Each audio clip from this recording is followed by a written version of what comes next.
हरियाणा की करनाल लोकसभा सीट पर पूर्व मुख्यमंत्री मनोहर लाल खट्टर के खिलाफ कांग्रेस के युवा छात्र नेता दिव्यांशु बुद्धिराजा मैदान में हैं। पिछले लोकसभा चुनाव में बीजेपी ने ये सीट 6.5 लाख से अधिक वोटों से जीती थी और भारत में सबसे बड़ी जीत के मामले में दूसरे नंबर पर थी। लेकिन इस बार बीजेपी के पूर्व मुख्यमंत्री मनोहर लाल खट्टर के खिलाफ कांग्रेस के युवा उम्मीदवार ने मुकाबले को दिलचस्प बना दिया है।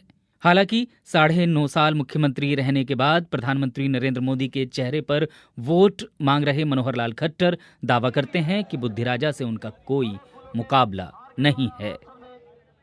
जो लोग बीजेपी का समर्थन कर रहे हैं उनमें से अधिकतर का ये कहना होता है मोदी जी का चेहरा देख रहे हैं। वास्तव में इस बार मोदी जी के चेहरे पर ही, क्योंकि आखिर लोकसभा का चुनाव है। लोकसभा के चुनाव में स्थानीय मुद्दे कभी नहीं आते हैं और जो मोदी जी की 10 साल की परफॉर्मेंस है वो अपने आप में रिमार्केबल है और एक बहुत बड़ा एक हमारे लिए भी प्रेरणा का विषय है, जिसके कारण से लोग वोट देंगे। आपके सामने जो हैं उम्मीदवार वो उम्र में भी कम है, तजुर्बे में भी कम है और यहाँ नए हैं।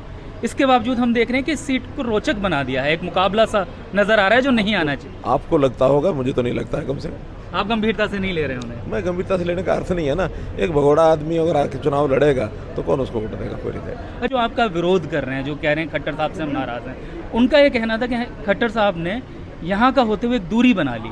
तो एक विरोध करने वालों को कुछ ना कुछ बात चाहिए, इसलिए बात बनाते रहे, हमें कोई चिंता नहीं है। बहुत शुक्रिया। करनाल में हर गांव और कस्बे तक पहुंचने की कोशिश कर रहे बुद्धिराजा दावा करते हैं कि उनके पास निराश हो चुके युवाओं के लिए एक विजन है।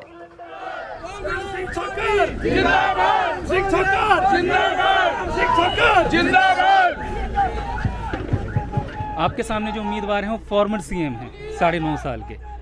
आप युवा हैं, राजनीति में इतना अनुभव भी नहीं, कैसे चुनौती दे रहे हैं उनको? पहली बात तो फॉर्मर सीएम है, उसको मैं करेक्ट करूंगा, फॉर्मर रिजेक्टेड सीएम है। ऐसे सीएम जिनको उनकी खुद की पार्टी ने रिजेक्ट कर दिया।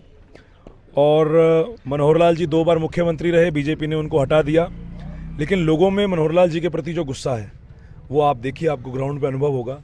ऐसा क्या करेंगे जो मनोहर लाल जी नहीं कर पाए इतने वक्त? देखिए, आज के समय अगर मैं इश्यूज़ की बात करूं तो सबसे बड़ा इशू अनएम्प्लॉयमेंट का है, बेरोज़गारी का है। हर घर से जुड़ा हुआ मुद्दा है। हमारे यहाँ पे विदेशों में पलायन बहुत ज़्यादा हो रहा है। पलायन का सबसे बड़ा कारण है कि नौजवानों के पास एम्प्लॉयमेंट नहीं है, रोज़गार नहीं है। रोज़गार नहीं है तो मजबूरन विदेशों में जा रहे हैं। उसको रोकने के लिए यहाँ पर सरकारी रोज़गार के अलावा हमें ज़रूरत है कि बाहर से प्राइवेट निवेश लाया जाए, इन्वेस्टमेंट्स लाई जाए। क्योंकि करनाल और पानीपत का रीजन एनसीआर रीजन में आता है और हमारे पास ज्योग्राफिकल लोकेशन इतनी परफेक्ट है कि यहाँ पर बड़ी से बड़ी कंपनीज़ को हम यहाँ पे लेके आ सकते हैं। लेकिन उसके लिए एफर्ट करने की ज़रूरत है, उसके लिए भागदौड़ करने की ज़रूरत है। मुझे लगता है कि मैं सबसे पहले प्रायोरिटी रहेगी कि यहाँ इन्वेस्टमेंट्स लेके आऊँ। और अगर मुझे आप बाहरी कहने का जो है संज्ञा दे रहे हैं तो मनोहर लाल जी की पहले हिस्ट्री पता करके आइए कि उनका जन्म स्थान क्या है। आज ज़रूरत है एक अच्छी नीयत, नेक, ईमानदार और मेहनत करने वाले आदमी को, जो आदमी एफर्ट कर सके, जो आदमी लोगों के बीच में रह सके।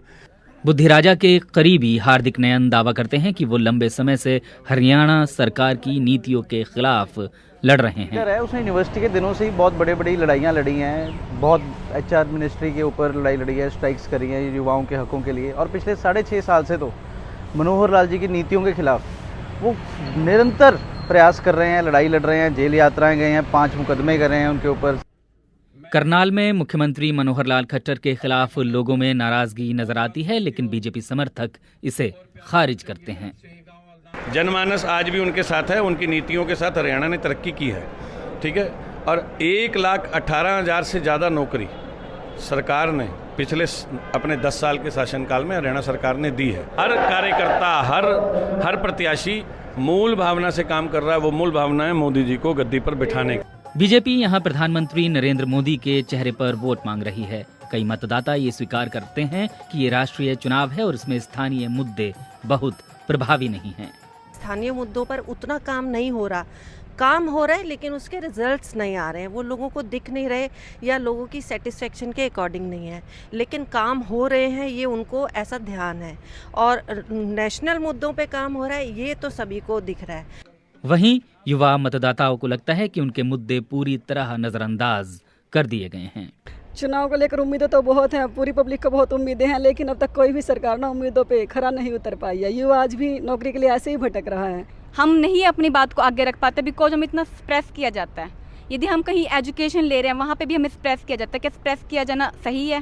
क्या मोलेस्टेशन या रैगिंग या जो भी हमें फिल्थी लैंग्वेज यूज की जाती है या हमें गलत तरीके से काम करने को कहा जाता है, तो इस क्या वो तरीके चीज़ के सही मुद्दे है? आपको लगता है कि बिल्कुल जी बिल्कुल। करनाल सीट पर ग्रामीण मतदाताओं की बड़ी तादाद है और यहाँ किसान आंदोलन का असर स्पष्ट नजर आता है। यहाँ 2.5 साल तक किसान लोग पड़े रहे बॉर्डर के ऊपर दिल्ली गए। ऐसा तो औरंगजेब ने भी नहीं कराया कभी। औरंगजेब जो का राज रहा ना भारत में, उसने भी नहीं कराया ऐसा जुल्म तो। 2.5 साल तक हमको चोर थे क्या, उग्रवादी बताए, चोर बताए, पता नहीं क्या क्या चीज़ बताई, और यहाँ पड़े रहे 2.5 साल तक। वहीं विश्लेषकों को लगता है कि इस बार मुख्यमंत्री मनोहर लाल खट्टर के प्रति नाराजगी ने कांग्रेस को मुकाबले में ला खड़ा किया है।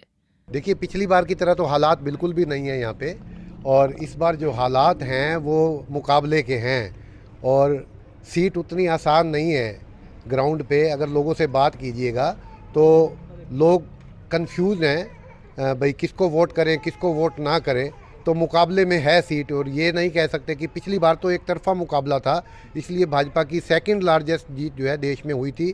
6,56,000 वोटों से संजय भाटिया यहाँ से जीते थे। जमीन पे आपको क्या फैक्टर नजर आ रहे हैं जो चुनाव को प्रभावित कर रहे हैं?